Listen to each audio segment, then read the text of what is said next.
अहिंसा, करुणा, मैत्री, सत्य के मार्गदर्शक, विश्व बंधुत्व और शांति के अग्रदूत भगवान गौतम बुद्ध, जिनकी आज जयंती है, जिसे आमतौर पर हम लोग बुद्ध पूर्णिमा के नाम से जानते हैं। जो लोग बौद्ध धर्म में आस्था रखते हैं, बुद्ध पूर्णिमा उनके लिए एक प्रमुख त्यौहार है। आज बुद्ध पूर्णिमा पूरे देश दुनिया में धूमधाम से मनाया जा रहा है। बुद्ध पूर्णिमा की सबसे खास बात यह है कि इसी दिन गौतम बुद्ध का जन्म हुआ, सिद्धार्थ का जन्म हुआ। इसी दिन गौतम बुद्ध जी को ज्ञान की प्राप्ति हुई और इसी दिन इनका महापरिनिर्वाण हुआ। तो इस समय ना सिर्फ देश बल्कि दुनिया भर में लोग गौतम बुद्ध की जयंती मना रहे हैं। आज भगवान गौतम बुद्ध की 2587वीं जयंती है। लोग उन्हें अपने अपने तरीके से याद कर रहे हैं। वो लोग भी याद कर रहे हैं जिन्होंने बौद्ध गया आंदोलन को लेकर एक भी ट्वीट नहीं किया। सबसे पहले आप ये तस्वीर देखिए। ये जो तस्वीर आप देख रहे हैं, ये मोदी के मंत्री हैं, किरण रिजिजू। कहा जाता है कि इनका धर्म ही बौद्ध धर्म है। इन्होंने भी भगवान बुद्ध को आज याद किया है। लेकिन वो कहते हैं ना कि बुद्ध पूर्णिमा मनाना और गौतम बुद्ध के रास्ते पर चलना, भगवान बुद्ध के रास्ते पर चलना, दोनों अलग अलग चीज़ें हैं। ये लोग अंबेडकर जी को भी ऐसे याद करते हैं, भगवान बुद्ध को भी ऐसे याद करते हैं। लेकिन जो बोध गया में इस समय आंदोलन चल रहा है, उसको लेकर किरण रिजिजू साहब ने एक भी ट्वीट नहीं किया कि भाई बीटी एक्ट को रिपील किया जाए। आज बुद्ध पूर्णिमा है तो आज पीएम मोदी ने भी इसको लेकर ट्वीट किया है। ये देखिए आप, ये भी सभी को बुद्ध पूर्णिमा की हार्दिक शुभकामनाएं कहें। तो ना तो किरण रिजिजू और ना ही नरेंद्र मोदी, किसी ने भी बीटी एक्ट को रिपील करने के लिए एक भी ट्वीट नहीं किया। लेकिन आज ये लोग ट्वीट इसलिए कर रहे हैं क्योंकि पूरी दुनिया में बुद्ध की चर्चा है। भारत बुद्ध की धरती है, ये हमें नहीं भूलना चाहिए। कहते हैं कि अगर बुद्ध के रास्ते पर पूरी दुनिया चल पड़े तो पूरी दुनिया में शांति छा जाएगी, पूरी दुनिया में हिंसा खत्म हो जाएगी। लेकिन अफसोस, लोग बुद्ध को नहीं समझ पा रहे हैं। इस बीच मायावती जी ने आज बुद्ध पूर्णिमा के मौके पर जो कुछ कहा, उसे देश के लोगों को सुनना चाहिए। मायावती जी ने आज न सिर्फ बुद्ध को नमन किया, बल्कि देशवासियों को शुभकामनाएं और बधाइयां भी दी हैं और पड़ोसी देशों को भी नसीहत दे दी है। वो लोग जो झगड़ा, फसाद, आतंकवाद में लिप्त रहते हैं, उनको एक कड़ा संदेश देने की कोशिश की है। साथ ही साथ जो आज की मौजूदा सरकार है, उसे भी लपेटने की कोशिश की है, उसे भी आईना दिखाया है। तो मायावती जी ने क्या कुछ कहा, ये देखिए।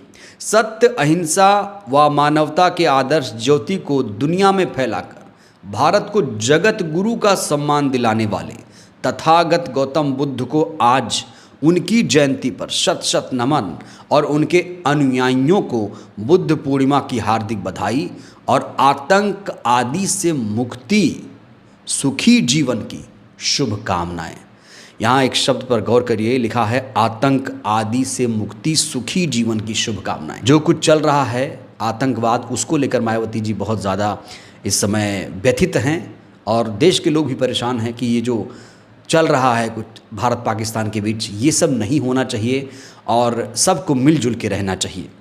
आगे लिखती हैं, तथागत गौतम बुद्ध के बताए रास्ते पर सही से चलकर जीवन के लोगों को सुखी और संपन्न बनाना ही सच्चा राजधर्म है, सच्चा राजधर्म है।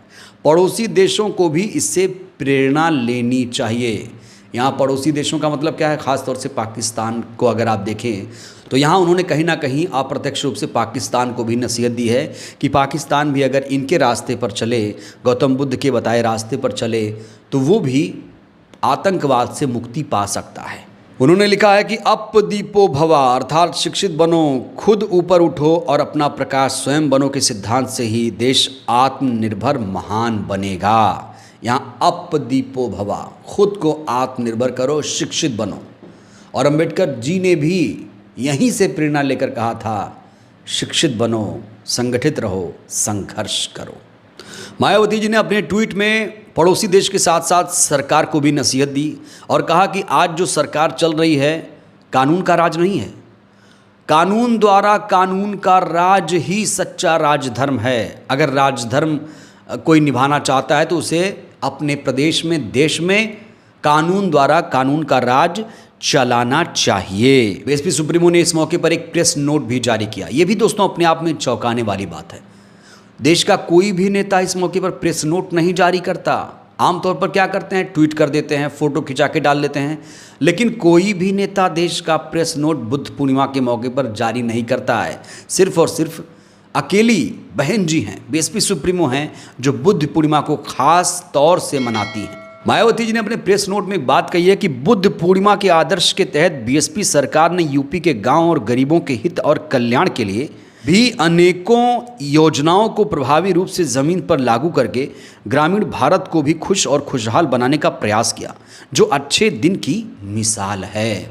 उन्होंने कहा कि हमारे शासन में राजधर्म था, कानून द्वारा कानून का राज था और उस समय लोगों के अच्छे दिन थे, लेकिन आज सिर्फ और सिर्फ अच्छे दिनों का वादा करके जनता के साथ छलावा किया जा रहा है वोट पाने की खातिर। दोस्तों, ये बहुत कम लोगों को मालूम है कि मायावती जी ने बुद्ध और अंबेडकर जी के नाम पर कई संस्थाएं, पार्क, स्थलों का निर्माण कराया। यहाँ तक कि नोएडा में एक गौतम बुद्ध विश्वविद्यालय ही मायावती जी ने निर्माण करा दिया है। आज देश दुनिया से लोग वहाँ पढ़ने के लिए आते हैं। इसके अलावा मायावती जी ने गौतम बुद्ध नगर ज़िला बनाया, महामाया नगर ज़िला बनाया, श्रावस्ती ज़िला बनाया, कौशाम्बी ज़िला बनाया। 22 मई 1997 को पडरौना का नाम बदलकर कुशीनगर किया गया। ये सब मायावती जी की सरकार में किया गया। मायावती जी उत्तर प्रदेश की 4 बार सीएम रहीं। जब पहली बार मुख्यमंत्री बनी तभी से उन्होंने इस दिशा में प्रयास करने शुरू कर दिए थे और अपने आखिरी शासन में भी उन्होंने बहुत सारे निर्माण कार्य कराए, जो बहुजनों के लिए किसी प्रेरणा से कम नहीं है। और जो लोग समय समय पर भारत को हिंदू राष्ट्र बनाने की बात करते हैं, भारत को हिंदू राष्ट्र बताते हैं, शायद वो भूल गए कि एक समय में हमारा भारत बुद्ध राष्ट्र था। अशोक से लेकर अंबेडकर तक ने बौद्ध धर्म को आगे बढ़ाने का काम किया। अंबेडकर जी ने तो स्वयं बौद्ध धर्म अपना लिया था 1956 में, आपको याद ही होगा। तो भगवान गौतम बुद्ध, अशोक और अंबेडकर, उसके बाद मानवर कांशी राम, उसके बाद मायावती जी ने इस कारवां को आगे बढ़ाया। और आज बुद्ध पूर्णिमा के मौके पर मायावती जी ने जो कुछ कहा, यकीनन बहुजनों को इससे प्रेरणा लेनी चाहिए। वैसे मायावती जी का धर्म क्या है ये किसी को मालूम नहीं है, लेकिन जानकार ये कहते हैं कि मायावती जी का जो झुकाव है वो बुद्ध धर्म की तरफ है। हालांकि मायावती जी ने अभी आधिकारिक रूप से बुद्ध धर्म को अपनाने की कोई घोषणा नहीं की है, लेकिन जो उनका कर्म है, जिस तरीके से वो बात करती हैं, ऐसा लगता है कि उनका झुकाव बुद्ध धर्म की तरफ है। तो बुद्ध पूर्णिमा के मौके पर फोटो खिंचाना, बुद्ध के रास्ते पर चलना, दोनों अलग अलग बात है। किरण रिजिजू और नरेंद्र मोदी ने भी इस मौके पर ट्वीट किया, मायावती जी ने भी ट्वीट किया। आपने तीनों के ट्वीट देखे, मायावती जी के काम आपने देखे। आप बताइए सही मायने में बुद्ध के रास्ते पर चल कौन रहा है, कौन सा नेता है बुद्ध का सबसे बड़ा अनुयायी? और आप लोग उन लोगों को क्या कहोगे, उन नफरती लोगों को क्या कहोगे जो लोग कहते हैं कि भारत हिंदू राष्ट्र बनना चाहिए? आप लोग बुद्ध पूर्णिमा कैसे मना रहे हैं, प्रतिक्रिया दीजिएगा। बहुत बहुत धन्यवाद।